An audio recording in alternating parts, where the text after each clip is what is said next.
6 classic malts. These are here to represent each of the 6 different whisky producing regions of Scotland. They represent a good baseline to start from. They give you different flavours from each of the different regional variations. If we start off down in the lowlands here, you've got Glenkinchie, one of only 3 still producing lowland malt distilleries. It's a very dry, light, intricate malt, very fruity, nice, easy drinking starter malt for those that have never drunk malt whisky very much before. Starts off as a nice 10-year-old, it's very fruity, citrusy, almost green grassy coming through. Nice short finish to it, doesn't sit on the palate very long, very refreshing on the palate, so it's nice to drink even as an appetiser before a meal. From there, we move up to the Highlands. Galwinnie, one of the highest distilleries in Scotland. It's well over 1,000 feet above sea level.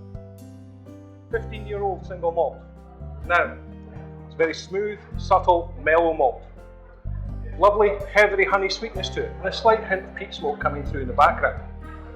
The geographic location of all of the distilleries are very, very important in the final flavours that come through. The distillery here is surrounded by heather, and this is where it starts to take this lovely heavy honey sweetness from. It's another good starter malt, nice and light again, but it's good, a bit longer, a bit more medium in the finish. From there, up to Speyside in Cragganmore. Speyside is the home of malt whisky. About half the distilleries in Scotland are all in this one small area. Cragganmore is very mature, complex, well-rounded malt, and it's 12 years old this time. Bottled at 40% alcohol, a little bit lower than the others, they're all 43. Cragganmore, when we mean complex, it means it has the most flavours of any malt whisky. Malty, fruity, peaty, creamy, nutty, spicy, the list goes on and on and on.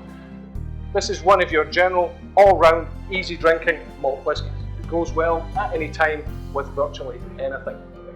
From there, over to the West Highlands and Oban. Oban is seen as a good stepping stone between the lighter malts in the east towards the much heavier, peatier island malts. It's a very rich, elegant malt, and we call it glowing because as you drink it, you should be getting a nice warm glow down here. Nice, light, fruity, almost green grassy flavour coming through with a nice, almost hint in the background of sea. You're getting the sea salt coming through, just that hint on the side of the tongue towards the finish.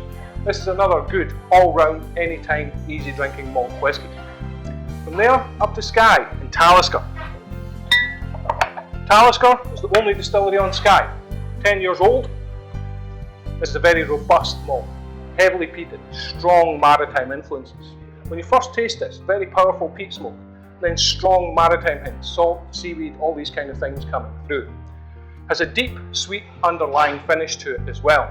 And some people miss this just because of the sheer power that's coming through in the first place.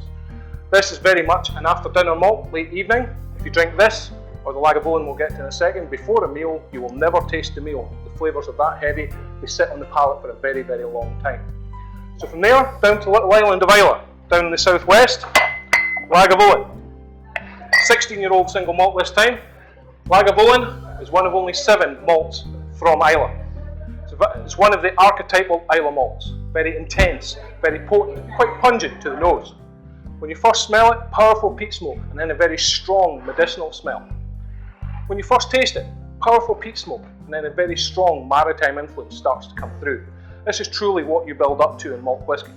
The flavours in here are very, very powerful. It's a bit like when you start to learn to drink wine. You start off from light to medium and up to heavy. Some people will never like these, they're just too strongly smoked, too much peat smoke. Other people only drink those because they like the power. There's no right or wrong in this, there's just different.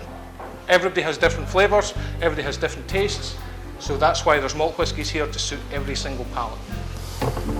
Right, and this is the one?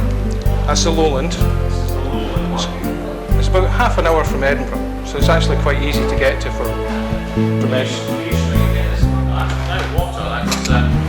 It's quite nice. Very refreshing on the palate.